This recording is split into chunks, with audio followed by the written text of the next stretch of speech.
जी अस्सलाम वालेकुम स्टूडेंट्स, वरीय Hasan Alvi here and you watching Alvi law associates. Legal courses आज से पहले कुछ अर्सा पहले हमने स्टार्ट किए थे। उसमें काफ़ी ज़्यादा चीज़ें हमने डिस्कस की। लाइक सबसे पहले हमने देखा कि जब आप क्रिमिनल प्रैक्टिस में आ जाएंगे, अगर आपका माइंडसेट है कि हमने क्रिमिनल प्रैक्टिस करनी है, नहीं वैसे तो मैं कहता होता हूँ सारी तरह की प्रैक्टिस करें। मतलब शुरू के सालों में आपको क्रिमिनल भी करना है, सिविल भी करना है, फैमिली भी करना है। वजह यह है, अक्सर बताता होता हूँ कि घर में किसी फ़र्द पे जो एफ.आई.आर हो जाती है और आप कहते हैं जी मैं तो ज़मानत नहीं करवा सकता हूँ, मैं तो सिविल का वकील हूँ, तो लानत है आपके वकील होने पे। ठीक है, तो आपको एटलीस्ट जो है वो बेसिक पता होनी चाहिए क्रिमिनल की। ठीक है, सेम लाइकवाइज घर की अपनी जो प्रॉपर्टी है उस पर स्टे लग जाता है और अब्बा जी कहते हैं लो वकील साहब स्टे तोड़वाओ जाके, और आप कहते हैं नहीं जी मैं तो टैक्स का लॉयर हूँ, मुझे तो सिविल वकालत आती नहीं है, मैंने तो कभी सिविल कोर्ट में जाके नहीं देखा। तो लानत है फिर आपके वकील होने पे। वजह क्या है कि एटलीस्ट आपको बेसिक चीज़ें सिविल की भी पता होनी चाहिए। और सेम लाइकवाइज अगर फैमिली में कोई अल्लाह माफ़ करे, अल्लाह ना करे कोई ऐसी नौबत आए, लेकिन फैमिली में कोई खुला का केस बन जाता है, कोई मेंटेनेंस के खर्चे का केस आ जाता है, कुछ भी लाइक दैट फैमिली में, चलो बाहर नहीं जा रहे हम, फैमिली में ही मसला आ जाता है। तो फैमिली में कोई आपसे आगे कहता है जनाब ये मसला हो गया वकील साहब, तो आप कहते हैं नहीं जी मैं तो टैक्स का लायर हूँ, फैमिली केसेस तो मैं देखता ही नहीं हूँ, तो फिर भी आपके वकील होने पे लानत है। ठीक है ना, माजरत के साथ ऐसे वर्ड्स यूज़ नहीं करने चाहिए। अगर बुरा आपको लगे या गुरेज गुजरे तो मैं इस चीज़ के लिए आपसे जो है वो माफ़ी मांगता हूँ, लेकिन कहने का मतलब ये है कि आपकी समझ में बात आ जाए। ठीक है, कि शुरू के जो साल हैं उनमें कोई नखरा नहीं होता। वो कहते हैं ना नौकर गया और नखरा गया, तो शुरू के सालों में आप नौकर होते हैं दफ्तर के, ऑफिस के, तो आपने शुरू के सालों में जो है वो कोई वो नहीं करनी, सियासत नहीं करनी। इससे भी मैं पाबंद करता होता हूँ आपको। शुरू के सालों में जाएंगे ना, सीनियर कहेगा कार्ड बांटो, कार्ड बांटना वकालत नहीं है। ठीक है, वो मुंशी कर सक, इसमें भी फिर गुस्सा लगेगा, सीनियर लॉयर्स को भी गुस्सा लगेगा। एक टाइम होता है सियासत का। मतलब मैं हूँ ना, मेरे 5 से 6 साल हो गए हैं वकालत को, मेरा नाम भी है और मेरे पास गाड़ी भी है, घर भी अच्छा है, अल्लाह ताला ने शादी भी करा दी, अल्लाह ताला ने काका भी दे दी है, और बार में को थोड़ा बहुत नाम भी है, आप स्टूडेंट्स भी मुझे जानते हैं, बैंक बैलेंस भी थोड़ा बहुत है ही, और ज़मीनें तो पहले ही थी। तो अब इस लेवल पे अगर मैं सियासत शुरू कर दूँ तो मतलब कोई ऐसा इम्पैक्ट नहीं होगा मेरे काम पे। ठीक है, मतलब मैं टाइम ज़ाया करूँ भी तो मुझे को फ़र्क नहीं पड़ेगा, क्यों, मैंने चीज़ें इस्टेब्लिश कर ली हैं। तो इस टाइम पे सियासत मुझे सूट करती है। तो मतलब सियासत करनी है लेकिन टाइम आने पे। ठीक है, स्टूडेंट्स क्या करते हैं, अभी ना शादी हुई है, ना बच्चा हुआ है, ना घर स्टेबल हुआ है, ना बैंक बैलेंस स्टेबल है, ना गाड़ी आई है, पहले सियासत में घुस जाते हैं। वो 2-3 साल जब सीनियर्स झगड़ा लगा लेते हैं और 2-3 इलेक्शंस का आप हिसाब बन जाते हैं, तो वो उसके बाद आपके पल्ले बात पड़ती है कि यार मेरे साथ क्या हो गया, तो तब तक हैंड हो चुका होता है। ठीक है, तो शुरू के सालों में सियासत नहीं करनी, काम करना है। और काम क्या करना है, हर काम करना है। ठीक है, नौकर क्या और नखरा क्या, कोई नखरा नहीं करना है। सिविल भी करना है, क्रिमिनल भी करना है, फैमिली भी करना है, टैक्स भी करना है। और हमने 3 कोर्सेज लॉन्च किए थे, सिविल, फैमिली, क्रिमिनल। ठीक है, तीनों में हमारी कोशिश ये थी कि आपको जो है बेहतरीन सिखा सकें, और कोशिश पूरी की है। अब ये आप पे डिपेंड करता है आपने कितना सीखा है, और अगर स्टिल कुछ नहीं सीखा तो स्टिल टाइम है। लेक्चर्स की एक्सेस आपके पास है, नोट्स आपके पास है, इनको सुने, इनको समझें। अगर इनको सुन के समझ के प्रैक्टिस में जाएंगे तो यकीन करें these will be beneficial for you people. ठीक है, क्रिमिनल कोर्ट्स की अगर बात करें तो इसमें हमने सबसे पहले देखा कि क्रिमिनल जब आप वकालत शुरू करेंगे तो कौन से लॉज आपको हेल्प आउट करेंगे। सब्सटेंटिव लॉज कैसे, कौन कौन से हैं जो कि आपको हेल्प आउट करेंगे इसमें, और प्रोसीजरल लॉज कौन कौन से हैं जो कि आपको हेल्प आउट करेंगे इस हवाले से। जैसे कि सब्सटेंटिव में मैंने बताया कि सबसे मेन आपके पास पाकिस्तान पिनल कोड है। ठीक है, पीपीसी, वो आपको बताता है, पहले तो एक्ट को डिफाइन करता है, देन कहता है कि ये एक्ट क्या है, ये ऑफेंस है, और इस ऑफेंस की इतनी जो है वो सज़ा हो सकती है। लाइक आपके पास कत्ल है, ठीक है, हर्ट है, एटसेट्रा, वो सब्सटेंटिव लॉज में आता है। जब मैंने प्रोसीजरल लॉज की बात की तो मैंने कहा आपके पास जो है वो सीआरपीसी। ठीक है, सीआरपीसी एक ऐसा कानून है जो कि आपको क्रिमिनल साइड पे मोस्टली प्रोसीजर के बारे में बताता है। इसके अलावा भी बहुत सारे सब्सटेंटिव लॉज मौजूद हैं क्रिमिनल में, और एज वेल एज प्रोसीजरल भी, लेकिन मेन जो डिस्कशन है वो ये है, इन पे आपकी अच्छी ग्रिप होनी चाहिए। इससे आगे जब चले तो मैंने आपको अदालतों के बारे में बताया कि जब आप क्रिमिनल वकालत में जाएंगे तो सबसे पहले सबसे निचली अदालत कौन सी होगी। ठीक है, मैजिस्ट्रेट की अदालत। नंबर उससे नेक्स्ट कौन सी अदालत होगी, उसमें आपकी सेशंस कोर्ट होगी। ठीक, उससे ऊपर आपकी हाई कोर्ट, उससे ऊपर आपकी सुप्रीम कोर्ट। इसके अलावा आपकी एंटी टेररिस्ट कोर्ट मौजूद है, ठीक है, एंटी नारकोटिक्स कोर्ट्स मौजूद है, लेकिन वो भी सेशंस के लेवल पे ही आती हैं, तो वो कुछ स्पेशल कोर्ट्स में चले जाते हैं, लेकिन मेन आपका स्ट्रक्चर यही होगा, ठीक है। फिर मैंने आपको बताया कि कोई भी जो क्रिमिनल केस है वो इनिशिएट कैसे होना है, ठीक है। तो आपके साथ कोई ज्यादती हुई है, आप 15 पे सबसे पहले कॉल करेंगे, ठीक है। ये जो आपकी कॉल है ये आपकी फर्स्ट इंफॉर्मेशन रिपोर्ट है। फर्स्ट इंफॉर्मेशन रिपोर्ट मतलब FIR, F for first, I for information, R for report. ये आपकी फर्स्ट इंफॉर्मेशन रिपोर्ट होगी जो आप पुलिस को दर्ज करवाएंगे, ठीक है। देन आप एक रिटन एप्लीकेशन भी लिख के ले जा सकते हैं, या ओरली जाके अपनी जो भी बात है, जो भी मुद्दा है, वहाँ पे पुलिस वालों को बताएंगे, वो रिकॉर्डेड राइटिंग करेंगे, आपको पढ़ाएंगे, आपके साइन सिग्नेचर करवाएंगे, और दे आर ड्यूटी बाउंड। अगर कोई अफेंस ऐसा है जो कि कॉग्निजेबल इन नेचर है, जिसमें पुलिस का इख्तियार है उस पर इन्वेस्टिगेट करने का, तो पुलिस उस पर FIR दर्ज करेगी, ठीक है। ये मैंने सारी चीज़ें बताई हुई हैं, इस पर लेक्चर्स भी मौजूद हैं, इन डिटेल नोट्स भी मौजूद है, ठीक है। ये पढ़ना किसने? आपने। मैं अपना डिलीवर कर सकता हूँ, अब नॉलेज लेना आपने आगे से, ठीक है। इसके बाद FIR अगर नहीं हो रही आपकी, तो आपने वो रिसीट लेनी है, जो एप्लीकेशन आप पुलिस स्टेशन में दी थी वो लेनी है। आपने उनके सीनियर जो ऑफिशियल्स है, SP है, उसको जो है वो दरख्वास्त भेज देनी है, मैंने ऐसे ऐसे दी थी, FIR नहीं हो रही, लेकिन वो नॉर्मली वो वहाँ से भी नहीं होती। आप फिर क्या करें, आप वही रिसीट लें, आप वो एप्लीकेशन लें और इधर आ जाएं अदालत के अंदर 22A 22B, ठीक है, जिसमें आम अल्फाज में आपको सुनने को मिलेगा 22A 22B फाइल करती है, ठीक है, 22A 22B।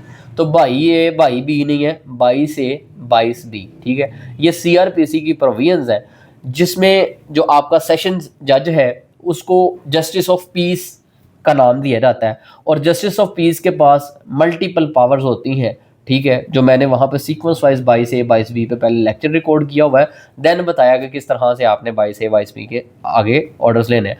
22A 22B में आप हरासमेंट पिटीशन भी कोई फाइल कर सकते हैं, जिसमें नया जोड़ा शादी हुई है तो वो हरासमेंट पिटीशन आगे के भाई फैमिली वाले हरास कर रहे हैं, पुलिस वाले हरास कर रहे हैं, वो भी, और मीनवाइल आपने कोई ऑर्डर्स लेने हैं FIR के, वो तो ये सारी चीज़ें भी मैंने आपको बताई।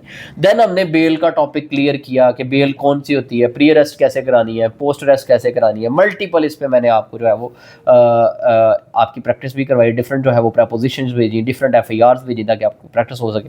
फिर उसके बाद हमने देखा कि अगर आपने कोई जो है वो करवानी है, स्पुर्दरी करवानी है किसी चीज़ की, गाड़ी की, बाइक की, एटसेट्रा, वो चीज़ें हमने कवर की।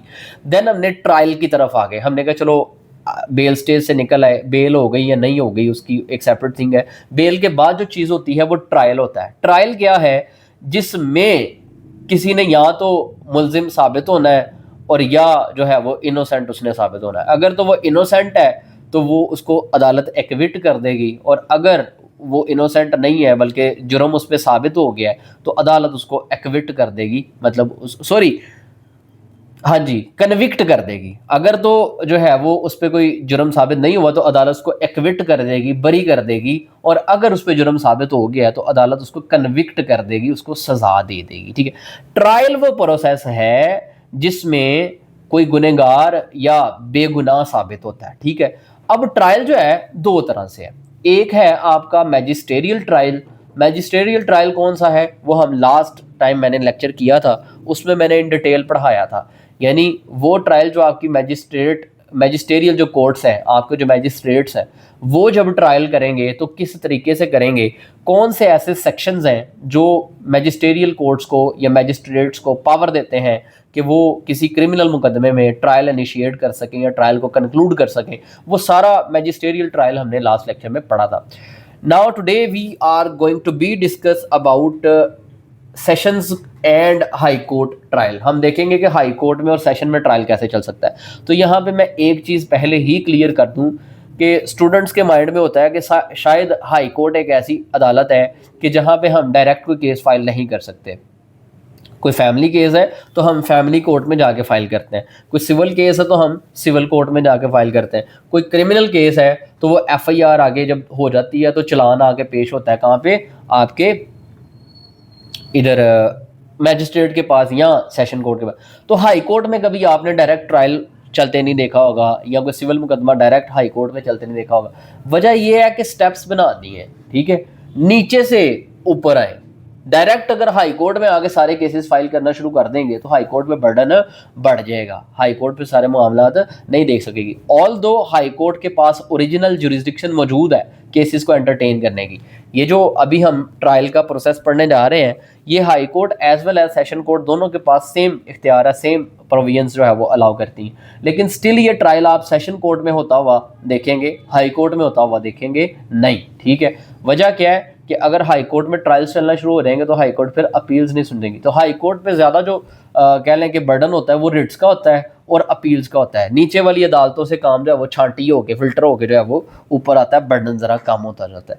आज हम पढ़ने लगे हैं सेशन कोर्ट या हाई कोर्ट का ट्रायल, कि एक क्रिमिनल मुकदमा है जिसको मजिस्ट्रेट आपका नहीं सुन सकता। मैंने कहा था कि कोई भी ऐसा मुकदमा जिसकी मिनिमम सज़ा जो है वो 3 साल या 3 साल से कम हो, मिनिमम सज़ा की बात कर रहे हैं, मैक्सिमम की नहीं कर रहे, तो वो कौन सुनेगा? आपका मैजिस्ट्रेट। मैजिस्ट्रेट उसका ट्रायल करेगा। अगर कोई ऐसा ऑफेंस जिसकी मिनिमम पनिशमेंट जो है वो 3 साल से ज़्यादा है तो वो कौन सुनेगा? आपका सेशन जज, ठीक है। लेकिन कुछ इसमें एक्सेप्शंस हैं, कुछ आपको ऑफेंसेस ऐसे मिलेंगे कि जिनमें मिनिमम सज़ा जो है वो 4 साल है, लेकिन स्टिल उसको मैजिस्ट्रेट ही सुन रहा है। वो कुछ एक्सेप्शंस हैं, वो माइनर नेचर के कुछ केसेस हैं जिनको स्टिल जो है वो सेशन कोर्ट में नहीं लाया जाता ताकि बर्डन ना बने, मैजिस्ट्रेट्स ही उनको जो है वो डिसाइड कर लेते हैं। लेकिन आपके ऐसे ऑफेंसेस जो कि सीरियस इन नेचर है, लाइक कत्ल हो गया, ठीक है, मर्डर कर दिया आपने, कत्ल कर दिया, ठीक है, या कोई सीरियस नेचर का हर्ट है, ठीक है, जिसकी सज़ा जो है वो मैक्सिमम है, तो ऐसे जो केसेस हैं वो कौन एंटरटेन करेगा? वो फिर आपका सेशन कोर्ट एंटरटेन करेगा। तो कौन से ऐसे सेक्शंस हैं जो कि सेशंस कोर्ट को अलाउ करते हैं, एम्पावर करते हैं किसी भी मुकदमे का ट्रायल करने के लिए? उन सेक्शंस को हमने देखना, ठीक है। अब हम मैजिस्ट्रेट को पहले पढ़ रहे हैं, ठीक है, उसका कंसेप्ट देख लिया। अब आपका चलान जो है ना डायरेक्ट सेशंस कोर्ट में पेश हुआ है, मैजिस्ट्रेट का ताल्लुक इससे नहीं है। मतलब FIR हुई, FIR के बाद FIR किस सेक्शन के तहत होती है? सेक्शन 154, ठीक है। अब ऊपर भी सारा हमारे पास कवर है, इसे नीचे आ जाते हैं। सेक्शन 154 के तहत जो है वो FIR हो गई, ठीक है। FIR के बाद इन्वेस्टिगेशन शुरू हो गई, इन्वेस्टिगेशन के बाद चलान होता है 173 के तहत, ठीक है। तो जो पुलिस ऑफिसर है यानी इन्वेस्टिगेशन ऑफिसर है, जिसको आप IO का नाम देते हैं, इस इन्वेस्टिगेशन ऑफिसर ने क्या करना होता है? उस FIR के बाद जो भी इन्वेस्टिगेशन की है, उस इन्वेस्टिगेशन करने के बाद IO ने चलान पेश करना होता है। कहाँ पे? अदालत के अंदर।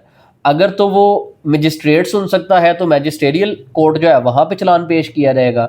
अगर वो सेशंस कोर्ट के सुनने का केस है तो चलान जो है वो सेशंस कोर्ट में पेश किया जाएगा। अब मैजिस्ट्रेरियल कोर्ट में जाएंगे तो वहाँ पे भी, सेशन कोर्ट में आएंगे तो यहाँ पे प्रोसिक्यूशन ब्रांच होती है, ठीक है। तो आपका जो चलान है वो उस प्रोसिक्यूशन ब्रांच में जमा करवा दिया जाएगा। ये स्टेट की तरफ से अदारा है, ठीक है, क्रिमिनल केसेस में, जिसमें अदालत जो है वो मुद्दई साइड से मुकदमा जो है वो कंटेस्ट करती है। प्रोसिक्यूशन ब्रांच जो है वो प्रॉपर इस मुकदमे को लेके चलती है। जिसने जुर्म किया है ऑन द अदर हैंड उसका वकील होता है, और जिनके साथ जुल्म हुआ है वो अपना वकील तो करते ही करते हैं। जो मुद्दई है वो अपना वकील तो करता है, लेकिन इसको साथ असिस्ट करता है स्टेट का वकील, जिसको आप ADPP के नाम से भी जानते हैं, ठीक है, और प्रोसिक्यूशन ब्रांच के नाम से आप जानते हैं। अब ये क्या है, ये ट्रायल क्या है सेशंस कोर्ट का, जिसमें हाई कोर्ट और सेशन कोर्ट दोनों की प्रोविजन सेम है, इसके बारे में आज हम पढ़ने जा रहे हैं। पीछे से सारा जो है वो रिवाइज करवाने का मकसद ये था कि काफ़ी दिनों से क्लास नहीं हो पाई थी, उसकी डिफरेंट रीजंस थी, तो वो आपको सब पता ही है। लेकिन हाँ, अब हम इसको कोर्स को कंक्लूड करने की तरफ आ रहे हैं, आपके सर्टिफिकेट्स वगैरह रेडी हो रहे हैं, तो इंशाल्लाह अब रिवाइज करवा दी है। जब ये सारा कोर्स ख़त्म होगा क्रिमिनल का तो एक अगेन रिवीजन क्लास होगी जिसमें सारे कोर्स को अगेन हम कंक्लूड करेंगे, ठीक है, जैसे हमने गल्फ फैमिली का किया था। जो बच्चे फैमिली कोर्स का हिस्सा हैं उनके लिए एक डिटेल्ड मास्टर क्लास जो है वो अवेलेबल है यूट्यूब पे, जाके उस लेक्चर को लाजमी तौर पे सुने। अगर पूरा कोर्स नहीं आपने पढ़ा, उस लेक्चर को लाजमी तौर पे सुने, उसके बाद सारे लेक्चर्स लें। ये बड़े ही यूज़फुल लेक्चर्स हैं आपके लिए, कोई पूरी लाइफ में ये चीज़ें नहीं बताएगा, ठीक है, जाके आगे आप पछताएंगे। अब आ जाए वापस, इंट्रोडक्शन से स्टार्ट करते हैं। कहता है जी, द क्रिमिनल प्रोसीजर कोड यानी CRPC explains the method of conducting criminal cases in Pakistan. Pakistan में क्रिमिनल केसेस को कैसे कंडक्ट करना है, प्रोसीजर क्या होगा, CRPC के अंदर गिवन है। सेक्शन 265A से लेके सेक्शन 265N तक यानी 265A से लेके सेक्शन ए की है 265, ठीक है, लेकिन उसकी सब क्लॉजेज आगे ए से लेके एन तक ये सारे डील करती हैं with procedure of trial before the court of session and high court. यानी अगर आपके क्रिमिनल मुकदमे का, क्रिमिनल केस का ट्रायल अगर सेशन कोर्ट में चलना है या हाई कोर्ट में चलना है तो वो क्या प्रोसीजर अडॉप्ट करेंगे, सेक्शन 265 ए से लेकर सेक्शन 265 एन तक का प्रोसीजर अडॉप्ट करेंगे। सेक्शन 265 ए से बात स्टार्ट कर लेते हैं, ट्रायल बाय पब्लिक प्रोसिक्यूटर, ठीक है।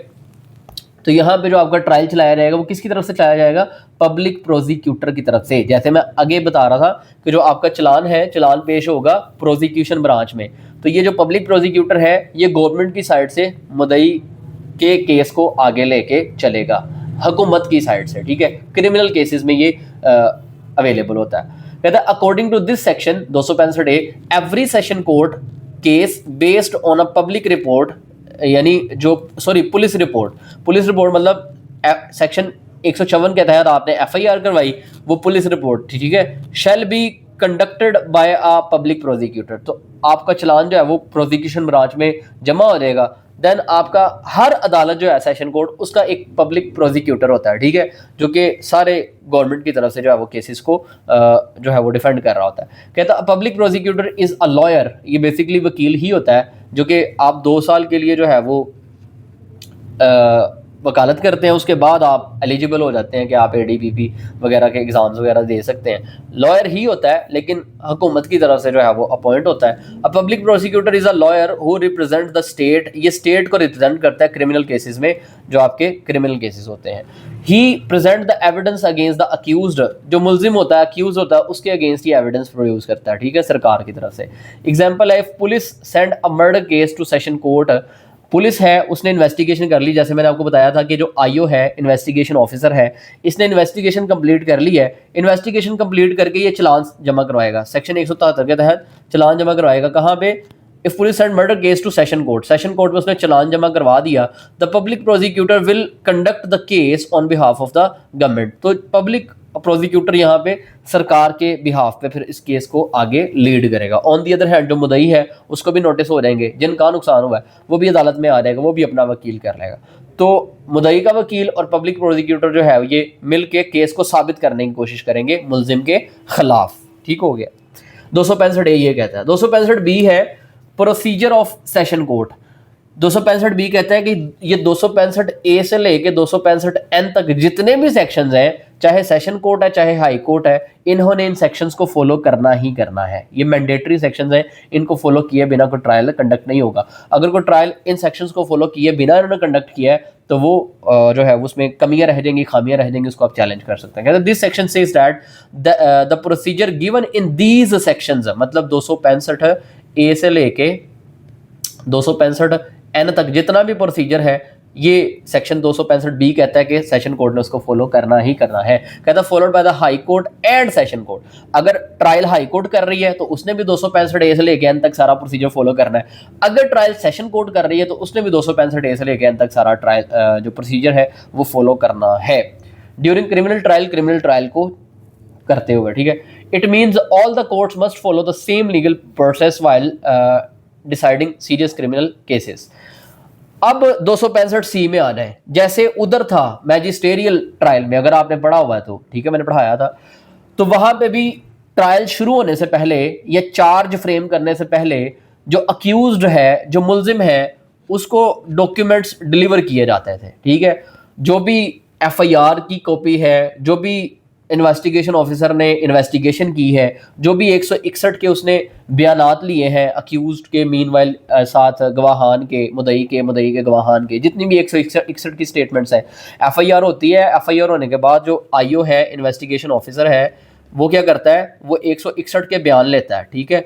161 सीआरपीसी 161 के बयान लेता है, किसके, मुद्दई के। मुद्दई कौन है, जिसने एफआईआर दर्ज करवाई है, मुद्दई का भी बयान लेता है, हाँ जी आप क्या कहते हैं, क्या वक़्त था एटसेट्रा। मुद्दई के साथ जो गवाहान है एफआईआर के, उनके भी बयान लेता है, साथ अक्यूज के बयान ले सकता है, अक्यूज के अगर कोई गवाहान है उनके बयान ले। ये सारे बयान 161 के साथ इसमें इन्वेस्टिगेशन रिपोर्ट में जुड़े होंगे। साथ जो भी उसने रिकवरियाँ डाली हैं, ठीक है, कोई कत्ल हुआ था, मौके पे पिस्टल मिला, हथौड़ी मिली, मौके पे जो है वो कोई खून आलूद कुछ चीज़ें मिली, ये सारी रिकवरियां हैं, ठीक है। तो जो सप्लाई ऑफ डॉक्यूमेंट से मुराद है कि जो भी मतलब एफआईआर की कॉपी है, जो 161 के बयान हैं, जो भी इन्वेस्टिगेशन सारी की है उसने, आईओ ने, जब चलान जमा हो जाएगा अदालत में, अदालत के अंदर चलान आ जाएगा तो अदालत दोनों पार्टीज को नोटिस करेगी। अक्यूज्ड को भी अगर बेल पे है तो हाजिर हो जाए, अगर बेल पे नहीं है, जुडिशियल है, तो वहां पे जेल में जो है वो नोटिस चल जाएगा कि इस अक्यूज को फलान डेट को पेश किया रहा है। जब अक्यूज्ड पहली डेट पे अदालत के अंदर दाखिल होगा, जब उसका ट्रायल शुरू होने जा रहा है, ठीक है, जिसमें उसने या तो बरी होना है या उसको सजा होनी है, तो पहली डेट पे उसको सप्लाई ऑफ डॉक्यूमेंट की जाएगी।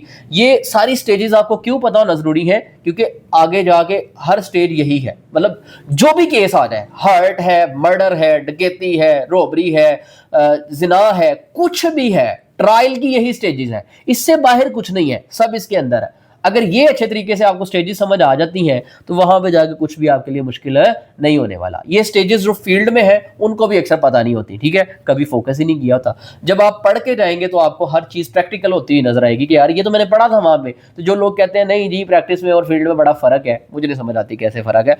यही चीजें आप पढ़ रहे हैं, यही चीजें आपको फील्ड में मिलेंगी। मतलब पहली डेट पे जब अक्यूज आएगा अदालत के अंदर तो 265C जो सेक्शन है इसके तहत उसको डॉक्यूमेंट्स रिसीव करवा दिए जाएंगे, वो FIR, statement of the witness etcetera, सब कुछ, ठीक है। पर्पस क्या है? ताकि उस अक्यूज को पता चल सके कि मेरे खिलाफ ये केस है और ये मेरे खिलाफ एविडेंस जो है वो इकट्ठी हुई है, ऑल दैट। 265D क्या कहता है? कहता है after reading the police report and other documents, if the court think there is enough evidence against the accused, it frame a charge in writing. Magisterial trial में बताया था कि जब ये सारी चीजें हो जाएंगी तो नेक्स्ट डेट पे क्या होगा? नेक्स्ट डेट पे अदालत ऑर्डर करेगी कि कॉपीज अक्यूज्ड को रिसीव करवा दी गई हैं, अगली डेट पे चार्ज फ्रेम किया जाएगा। चार्ज फ्रेम करने का क्या मतलब है? कि अदालत अक्यूज्ड को पढ़ के सुनाएगी कि तुम्हारे खिलाफ ये केस है, कि तुमने कत्ल किया है, कि तुमने चोरी की है, कि तुमने डकैती की है, कि तुमने डाका मारा है, ठीक है, तुम्हारे खिलाफ ये चार्ज है, तुम क्या कहते हो, तुमने ये किया है या नहीं किया? तो मुल्जिम के पास दो रेमेडीज होती हैं, या तो वो कहता है मैंने किया है, अगर वो कहते मैंने किया है तो अदालत जो है वो उसको ऑन द स्पॉट जो है वो कन्फेशन की बेस पे सजा दे सकती है। लेकिन अगर वो कहे मैंने नहीं किया तो अदालत फिर दूसरी साइड को कहेगी, जिन्होंने एफआईआर दर्ज करवाई है, अदालत कहेगी भाई आप कहते हैं इसने किया है लेकिन वो तो कह रहा है मैंने ये काम किया ही नहीं है, तो आप साबित करेंगे इसने किया है। अगर आप साबित करेंगे कि इसने किया तो फिर मैं इसको सजा दूंगी। ये कंसेप्ट है सजा का, कितना सिंपल है। तो होता है स्टेज पे क्या है, जब पहली डेट पे क्या होगा कि अक्यूज्ड को कॉपीज डिलीवर की जाएंगी। 7 दिन की नॉर्मली डेट पड़ती है नेक्स्ट। अगले 7 दिन बाद जब अक्यूज्ड अदालत में आएगा तो अदालत क्या करेगी? चार्ज फ्रेम करेगी, अक्यूज्ड को पढ़ के सुनाएगी कि तुम्हारे खिलाफ ये चार्ज है कि तुमने कत्ल किया। कहते हैं आफ्टर ये सारा कुछ अगर देख लेगी अदालत, तो अदालत जो है वो चार्ज फ्रेम करेगी। What offence he is accused of, मतलब उसने क्या जुर्म किया। लेट्स सपोज उसने 302 कमिट की है, मतलब ठीक है, कत्ले अमद कर दी है। What allegations are against him, उसके खिलाफ क्या जो है वो एलिगेशन लगाई गई है कि उसने जो है वो कत्ल कर दिया, ये एलिगेशन है उसके खिलाफ। ये अदालत उसको चार्ज पढ़ के सुनाएगी। एग्जांपल है if evidence shows involvement in robbery the court frames a robbery charge. अगर अदालत देखती है कि बंदा रोबरी में इन्वॉल्व है तो रोबरी का चार्ज उस पर अदालत लगा देगी। अब सेक्शन 265E जो है उसमें अक्यूज्ड प्ली लेगा। प्ली से क्या मुराद है? जो मैंने आपको बताया था, जब चार्ज उसको पढ़ के सारा सुनाया जाएगा तो उसके पास दो ऑप्शंस हैं, प्लीड गिल्टी, वो करेगा प्लीड गिल्टी कि मैं मानता हूं मैंने ये किया है, और यहां होगा नोट प्लीड गिल्टी कि मैंने ऐसा नहीं किया। अगर तो वो कहता है प्लीड गिल्टी कि मैंने ऐसा किया है तो अदालत उसको सजा दे देगी on the base of confession कि उसने कन्फेशन कर ली है। अगर वो कहता है नॉट प्लीड गिल्टी, जो कि 99% में अक्यूज्ड यही करते हैं, चार्ज उनको पढ़ के सुनाया जाता है, वो कहते हैं नॉट प्लीड गिल्टी, मैं नहीं मानता कि मैंने ये किया है, तो अदालत फिर क्या करती है? अदालत फिर मुद्दई को कहती है, कंप्लेनेंट को कहती है, जिसने एफआईआर दर्ज करवाई है उसको कहती है कि ठीक है भाई, मैंने तो अक्यूज्ड को चार्ज पढ़ के सुनाया है कि तुमने ये किया है, लेकिन अक्यूज्ड इनकारी है, वो कहता है मैंने ऐसा नहीं किया है, लिहाजा तुमने एफआईआर करवाई है, तुम्हारी ये ड्यूटी है, तुम साबित करो कि इस अक्यूज्ड ने ये काम किया है, तुम शहादत लेके आओ। ठीक है, तो पहली डेट पे क्या हुआ? अक्यूज्ड को कॉपीज दे दी गई। दूसरी डेट पे क्या हुआ? अक्यूज्ड के ऊपर चार्ज फ्रेम कर दिया गया। तीसरी डेट पे क्या होगा? तीसरी डेट से अब मुद्दई की बात शुरू हो जाएगी। अब मुद्दई अपनी एविडेंस लेके आएगा। अब यहां पे मुद्दई डिले करना शुरू कर देता है, वो कहता है मुलजिम जो है वो जेल में है तो जेल में रहे, मैं क्यों एविडेंस रिकॉर्ड करूँ। एक डेट गुजर जाती है, वो कहता है वकील साहब आए नहीं है। दूसरी डेट आती है, वो कहते हैं वकील साहब उम्रे पे चले गए, मेरी तरह टिंड करा के वकील साहब आ जाते हैं, देखें जी उम्रा करके हैं। तो तीसरी डेट पे फिर जाते हैं, वो कहते हैं जी मुंशी चला जाता है, वो कहता है वकील साहब जो है ना स्विट्जरलैंड चले गए। चौथी डेट पे वकील साहब को कोविड हो जाता है। पांचवी डेट पे वकील साहब की जो है ना 10 साल पहले की जो दादी फोत हुई होती है वो फोत हो जाती है। ठीक है, तो इस तरह से अब डेट्स डलना शुरू हो जाती हैं। ठीक है, तो ये बहाना होता है केस को प्रोलॉन्ग करने का। मुद्दई जो है वो जानबूझ के एविडेंस पर रिकॉर्ड नहीं करवाता है, लेकिन एक टाइम पे आके मुलजिम को इसका फायदा होता है।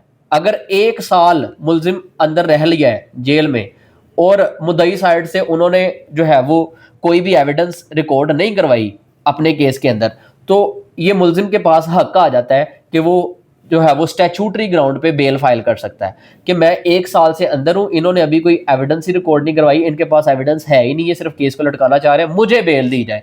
तो इस डर से कि मुलजिम को बेल ना मिल जाए, फिर मुद्दई थोड़ा सा एक्टिव होता है केस में। ये वो चीजें हैं जो कि प्रैक्टिस की हैं, यहाँ पे आपको बताई जा रही हैं। अगर इनको सुनेंगे, अगर इनको यहीं से साथ लेके चलेंगे तो प्रैक्टिस में आपको यही मिलेगा। ठीक है, आप दुआएं देंगे जाके यार अलवी साहब ने क्या बता दिया था हमें। ठीक है, तो 4-5 डेट जब गुजर जाएंगी ना शहादत की मुद्दई की साइड से, तो फिर मुद्दई क्या करेगा, अपनी शहादत जो है वो अपना बयान रिकॉर्ड करा देगा। उससे अगली डेट पे अपने साथ एक किसी गवाह का रिकॉर्ड करा देगा, उससे अगली डेट पे किसी और गवाह का साथ रिकॉर्ड करा देगा। फिर इसमें पुलिस के भी गवाह पुलिस की भी शहादत होनी होती है। आईओ जिसने मौके पे गया, हथौड़ी रिसीव की, ब्लड जो है वो रिसीव किया मौके पे, सारा वकूआ। ठीक है, तो उसकी स्टेटमेंट होनी होती है। फिर इसमें डॉक्टर की स्टेटमेंट्स भी आ जाती हैं। अगर कोई कत्ल हुआ है, कोई हर्ट हुआ है, तो डॉक्टर जब उसके पास ये पेशेंट आया था या डेड बॉडी आई थी तो उसने क्या एग्जामिन किया, फिर डॉक्टर के बयान होते हैं। तो करते करते तकरीबन 1 साल लग जाता है इस एविडेंस को। ठीक है, एविडेंस पे बात जाती है। फिर वापस आता हूँ, मैंने बताया कि प्लीड गिल्टी अगर तो अक्यूज करे कि the court may convict him immediately. If the accuse plead guilty, अगर अक्यूज कहे कि मैंने ये काम किया है तो उसने कन्फेस किया है, अदालत उसको मौके पर सजा दे सकती है, बात खत्म। लेकिन अगर वो कहता है if the accuse denies the charge, वो कहता है मैंने नहीं किया ये, तो ट्रायल कंटिन्यूस। जब ट्रायल कंटिन्यू होगा तो यहां पे फिर आगे 265F में एविडेंस ऑफ प्रोसिक्यूशन। प्रोसिक्यूशन मतलब वो जो स्टेट का वकील है और जो मुद्दई का वकील है वो इस मुलजम के खिलाफ एविडेंस जो है वो लेके आएंगे, जिसमें वो साबित करने की कोशिश करेंगे कि इस मुलजम ने जो है वो ये काम किया है। और एविडेंस में किस तरह से डिले आता है मैंने बता दिया। 4-5 डेट्स तक तो एविडेंस करवाते ही नहीं है, उसके बाद एक एक बयान करके करवाते हैं, साल 1.5 साल इस तरह से निकल जाता है। फिर जो है ना मुलजिम का वकील वो निकम्मा होता है, नाअहल होता है, उसने सारी उम्र टिकटॉकें बनाई होती हैं, ट्रायल उसने कभी किया नहीं होता। यहाँ तो उसने कोर्ट मैरिज करवाई होती है, यहाँ उसने टिकटॉक पे आके जो है वो सिर्फ नारे लगाए होते हैं, ट्रायल उसको करना नहीं आता। तो अब बेचारे अक्यूज की वहाँ पे और जलालत होती है। वो अब अक्यूज का वकील जो है उसने क्रॉस करना होता है ना, मुद्दई ने जो है वो शहादत अपनी रिकॉर्ड करवा दी। अब जो अक्यूज का वकील है उसने क्रॉस करना होता है, झूठा साबित करना होता है उस शहादत को। अगर तो वो उस शहादत को झूठा साबित कर दे तो अक्यूज जो है वो बरी हो जाता है। अगर वो झूठा साबित करने में नाकाम हो जाए और मुद्दई की शहादत जो है वो सच्ची साबित हो जाए तो जो है वो अक्यूज को जेल हो जाती है, सजा हो जाती है। ठीक है, यही सारा क्रक्स है, यही सारा सिस्टम है।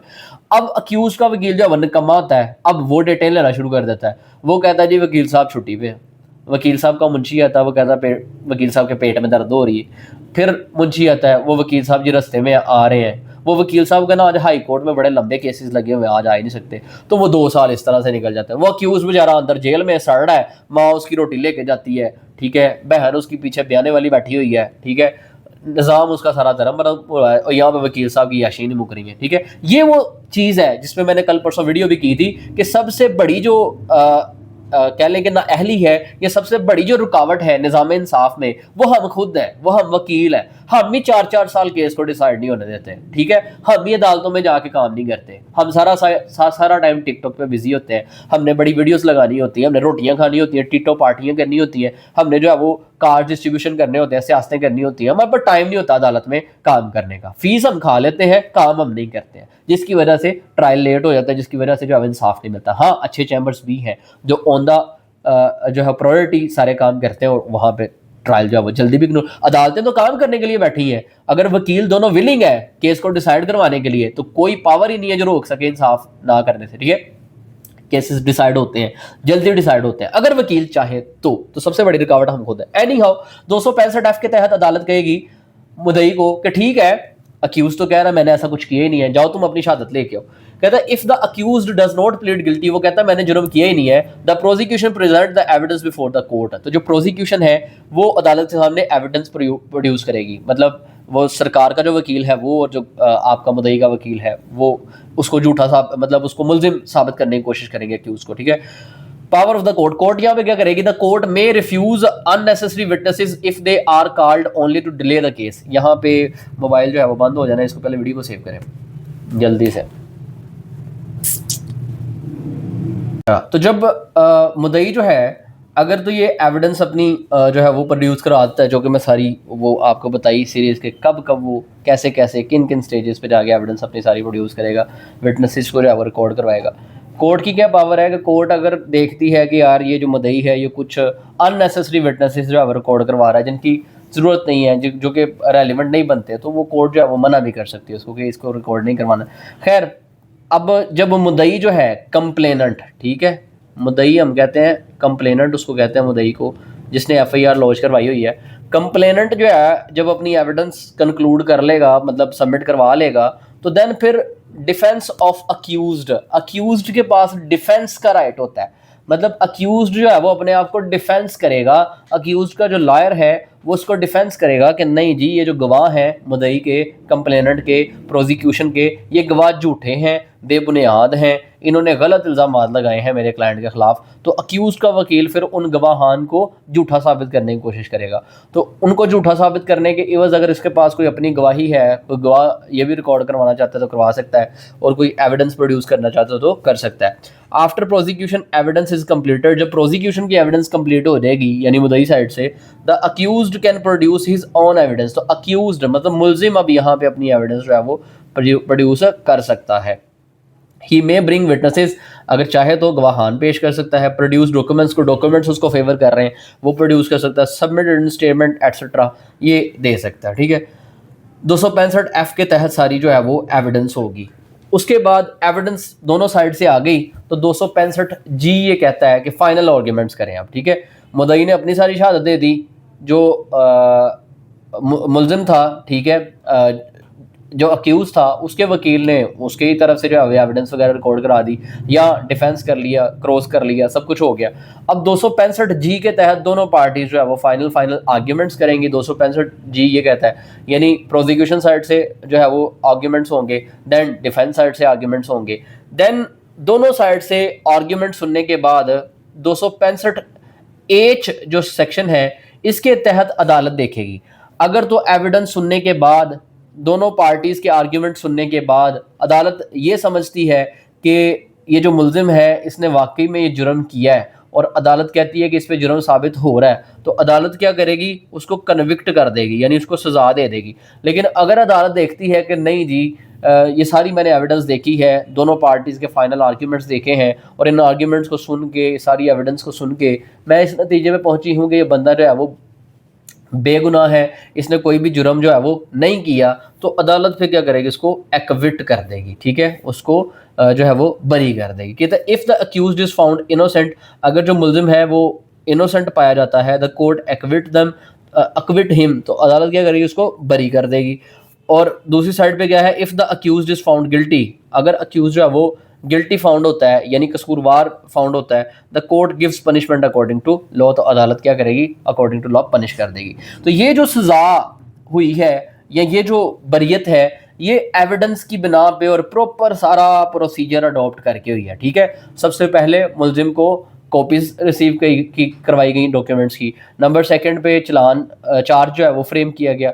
नंबर थर्ड पे जो है वो प्लीड गिल्टी और नॉट, जिसमें उसने कहा अगर प्लीड गिल्टी तो कन्फेशन की बेस पे सजा, अगर नॉट प्लीड गिल्टी तो फिर क्या होगा, फिर आपको एविडेंस मुद्दई ने अपनी रिकॉर्ड करा दी, मुलजिम ने अपनी रिकॉर्ड करा दी। उसके बाद फाइनल आर्ग्यूमेंट्स हो गए। फाइनल आर्ग्यूमेंट्स के बाद 265 के अंदर जज साहब ये देखेंगे कि मुलजिम जो है वो मासूम है, इनोसेंट है या गुनहगार है। अगर तो इनोसेंट है तो जो है वो उसको बरी कर दिया जाएगा, अगर गुनहगार है तो उसको सजा दे दी जाएगी। ये था सारा का सारा ट्रायल का प्रोसेस।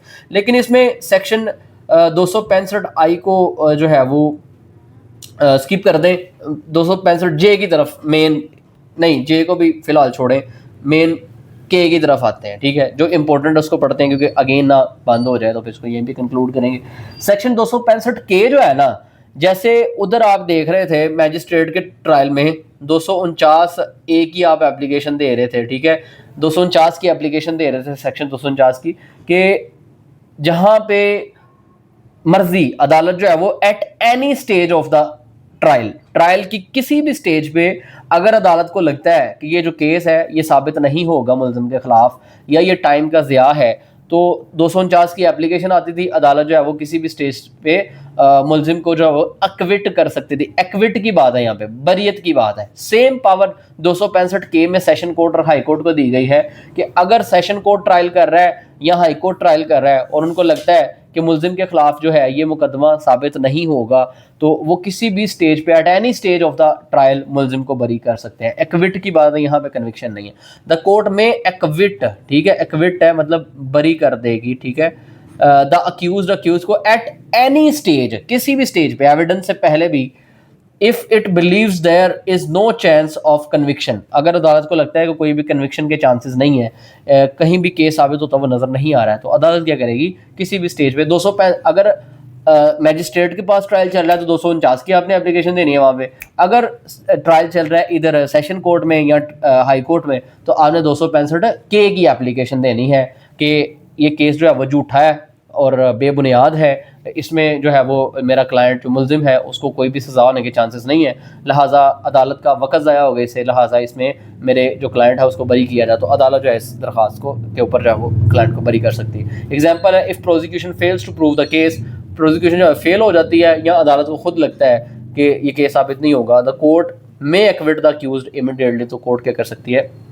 अक्यूज्ड को एक्विट कर सकती है। सेक्शन 265 एल में पावर ऑफ एडवोकेट जनरल है, सेक्शन 265 एम है उसमें टाइमिंग के हवाले से कुछ है, and then place of sitting के हवाले से 265 एन में है, जो कि हमारा रेलिवेंट नहीं है। रेलिवेंट जो सीक्वेंस के साथ चीज़ें थी वो यही थी जो कि आपने पढ़ी, कि सबसे पहले क्या होगा, एफआईआर हो गई, एफआईआर के बाद क्या होगा, जो इन्वेस्टिगेशन ऑफिसर है वो तफ्तीश करेगा, इन्वेस्टिगेशन करेगा। जब उसने इन्वेस्टिगेशन कर ली तो फिर क्या होगा, वो चलान पेश करेगा, सबमिट करवाएगा, जमा करवाएगा, कहाँ पे, प्रोसिक्यूशन ब्रांच में। सेशन कोर्ट की बात कर रहे हैं तो सेशन कोर्ट की प्रोसिक्यूशन ब्रांच में ये चलान जमा करवा देगा। वो चलान फिर प्रोसिक्यूशन जो आपका पब्लिक प्रोसिक्यूटर है उसके थ्रू जो है वो पुटअप होगा फिर अदालत के अंदर। देन जो है वो ट्रायल शुरू होगा। ट्रायल शुरू होने से पहले फर्स्ट डेट पे क्या होगा, अक्यूज्ड को कॉपीज रिसीव की जाएंगी, करवाई जाएंगी।